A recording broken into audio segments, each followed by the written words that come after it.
All right, welcome to another edition of Lesson Notes, and this week we are bringing to you a high school player 2027 graduate, and this guy is showing up hitting the ball pretty well, really not complaining of too many misses, shooting good scores, but anytime that someone comes in, there's generally one or two nagging problems, and so the main problem with this player was toe strikes, and just in general, anytime you're seeing off-center strikes, toe or heel related, that is almost always from some type of body movement or arm movement that would be moving you further or closer to the ball, which would be netting the off-center strike.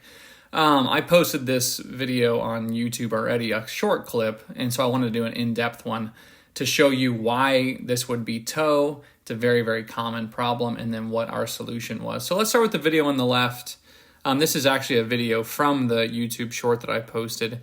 And so what we're going to see is an initial movement where the head moves away from the ball. There's kind of a standing up, and yeah, you could say, okay, maybe his pressure's in his toes. Whatever it is, it doesn't really matter. We just know that that movement off the ball, where that's that standing up, and the head is moving away from the golf ball, that amount of space that you can see between that yellow line and his head is really the initial move that is causing the toe strike. So if we were to kind of play this out, you can see the backswing looks great. He loads nicely. There is a little bit of continued movement away from the golf ball. But when you look at his arms, like there's impact. You can see that was very toe-y. If we go back to address, you can see that these divots right here. I really, really like to focus on the divot line, right? So if I'm hitting in the center, my divot should continue in a straight line. Versus in this case, his divots are going to move to the left as he goes back because of the toe strikes. Let me clean that up.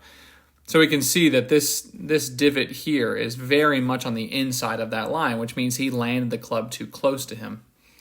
And this is a nagging problem. You may go, well, it looks a little toe-y. This was about 15 millimeters toe, so if you look at your pinky, that's about 9 millimeters. So that's almost 2 pinkies worth of off-center strikes, which if you go, what's the problem with that? Well, that's generally going to lead to, not necessarily with an 8 or a 9 iron, significantly off-line shots, but you're going to lose a lot of yardage. And so he was losing, 10 to 15 yards, which, in most cases, that ball is kind of near the front of the green, maybe on the green. So it's not killing the score, but it's definitely, preventing the ability to make a lot of birdies or easy pars because you're just not hitting it that close. So, we didn't really do anything at address.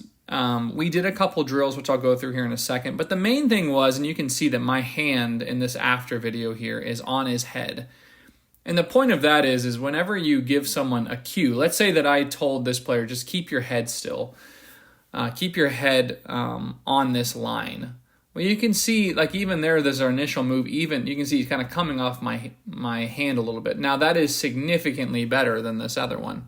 But all that to say, sometimes when you just cue someone or you in your own swing think, well, I should just do this, you may be thinking about it intellectually and totally understand it, but sometimes having some kinesthetic feedback where he can feel my hand or he could feel an alignment stick or maybe there was a training aid that he could put against his head, like you'll see frequently pool noodles used in coaching.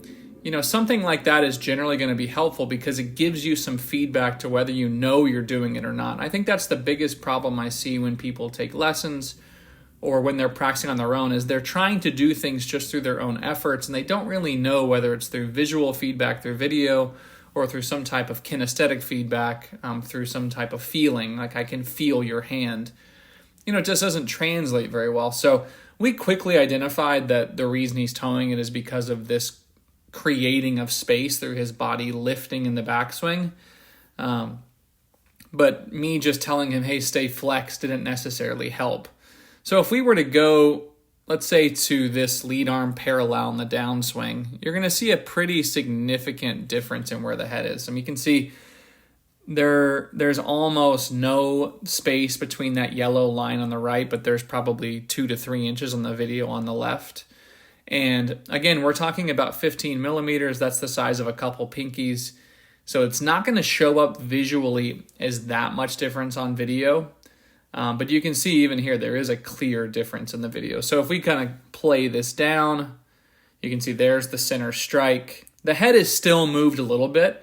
as he keeps his head on this line more, he's definitely going to see more center to heel strikes, which is actually what happened as the session progressed. And you can see in this video on the left, that space kind of continues to grow a little bit. So that's kind of visually the difference. Now, obviously, him leaving the session, I'm not going to be going with him. So I gave him a couple drills to do. So one thing I gave him was to be doing practice swings with no ball, where he's focusing on two things. One, he's trying to hit the ground as far over here as possible, meaning it's okay to exaggerate. Let me clean this up. It's okay to exaggerate the feeling of almost reaching this way through the strike. And that's really going to be through his arms reaching more. So on the downswing, if his arms are reaching a little bit further away, then he's not going to toe it as much. And then two, the other thought I gave him was to try to land the club in these divots as far forward as possible to avoid any fat strikes, and then also to feel like he was almost going to hit this blue stick or hit the edge of the divot line. So you can kind of see here in this divot line that the divots are definitely shifting towards him, so we're trying to really make some divots that were further away. And so if he were to do those two drills, that would be helpful. The other one I gave him was, you can see this stick is pretty darn close here. So I was actually having him put a head cover right off here. Again, sometimes we try to solve things and we just can't. We know that our head is moving, but at the end of the day, we just want to hit the ball in the center. So even if his head's moving back a little bit, as long as he could hit the ball in the center of the club face, it's not going to be a huge issue. So you always want to leave with the intent. Like, what is my intent? So let's do that with this player. I'm towing it, so my intent is to create less space. So I bring in center strikes to heel strikes. I understand why I'm doing that. My head is backing out. Now I'm going to be working on staying flexed. So flex on the backswing. As I reach down, I'm trying to stay on that line while also reaching to the point that I start heeling it.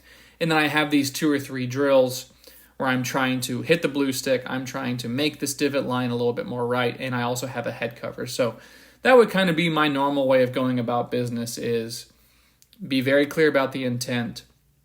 Be very clear about why that's happening. Be very clear on the drills that will solve it. And then from here, he needs to be able to hit 7 to 8 out of 10 balls with multiple clubs through the bag, not seeing this toe strikes. And that's really what we turned our attention to in the session, is we would hit some balls in this environment, and then we would go to the left and hit some without the help and see if it translated. And I told him that he can trust that it's going to show up on course when he can hit 7 or 8 out of 10 with no help, with no station. Just like when you're playing, right? You can't take alignment sticks, you can't take coaches, you can't take training aids with you on the golf course. So at some point, this stuff has to translate to the golf course. So if it's doing well in the range, it's going to do well on the golf course. If it's not doing well in the range, it's highly unlikely it's going to be good on the golf course. So hope this was helpful. Thanks for watching. Drop a comment if it was helpful, and stay tuned next week for another edition of Lesson Notes.